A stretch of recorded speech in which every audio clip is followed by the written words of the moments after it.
just moved into a new neighborhood, a quiet place, far from noise. Anna and I were both happy about the change.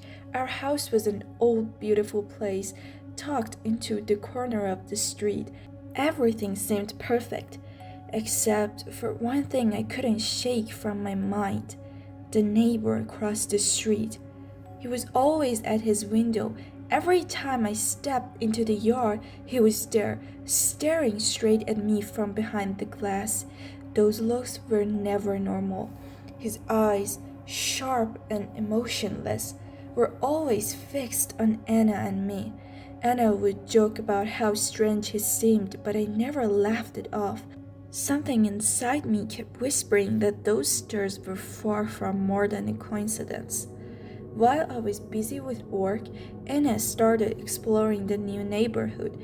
She spent most of her time at home and often called me to tell me how things were going. But every time I looked toward the window across the street, there he was again.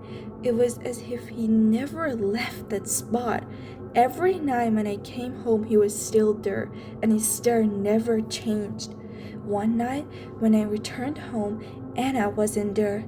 At first, I assumed she had gone shopping or visited a friend, but something about the silence in the house felt wrong.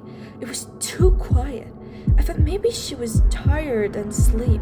Until I walked into the bedroom, Anna was lying on the floor, her lifeless body covered in blood. For a moment, I couldn't process what I was seeing. In the darkness of the room, I couldn't understand what had happened. My hands trembled as I grabbed my phone to call the police. My mind was filled with nothing but fear. How could this happen? We had a good life.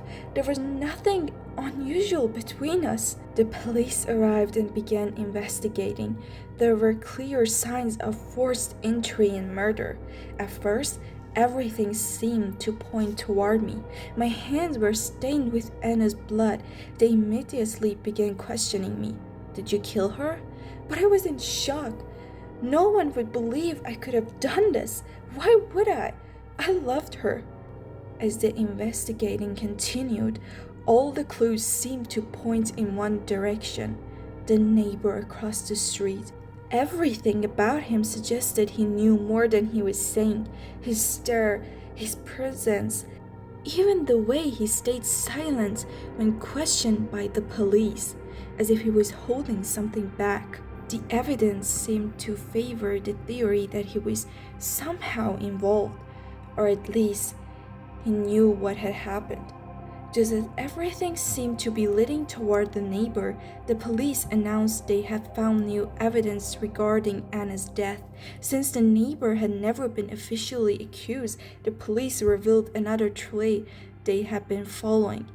The new investigating showed that burglars had broken into our home. After examining all the details, the police determined that not only had our house been robbed, but Anna had fought back during the break-in and had been killed in the struggle. The neighbor? He was never a murderer. He was simply someone who wandered around his home, someone who unintentionally witnessed fragments of what happened. He knew nothing. The truth was painful. Anna had been killed by burglars, not by some intentional act of personal violence.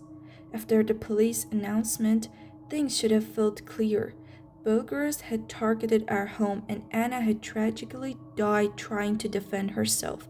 The mysterious neighbor had never been involved. He was only a silent bystander in the wrong place at the wrong time. Still, nothing felt the same.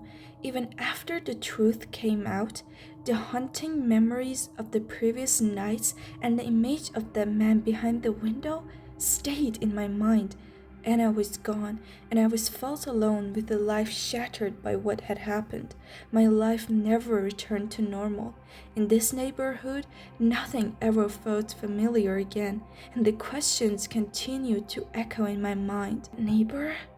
Did he truly know nothing? Maybe I will never know the whole truth.